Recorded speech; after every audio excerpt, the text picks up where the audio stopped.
சோம்பேறித்தனம் சாத்தானின் ஒரு சதியாக இருக்கிறது, நம்மை அழிப்பதற்கு ஒரு தந்திரமாக இருக்கிறது.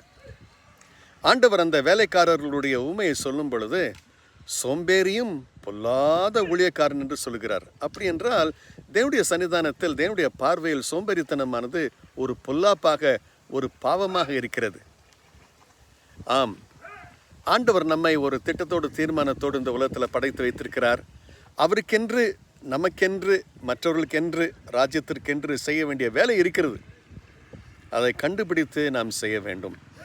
அப்பொழுது அந்த வேலை நமக்கு ஒரு நல்ல திருப்தியை தருகிறது, மனதில் சந்தோஷத்தை தருகிறது, பலனை தருகிறது. கர்த்தருக்குள்ளாக, நமக்குள்ளாக நாம் சந்தோஷிக்கும்படியான கிருபையை நமக்கு கட்டளையிடுகிறது.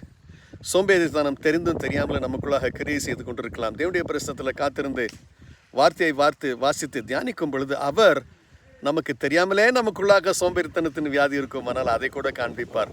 அதை மேற்கொண்டு கர்த்தருடைய சந்தோஷத்தில், ஆனந்தத்தில் நாம் பெருகுவோமாக.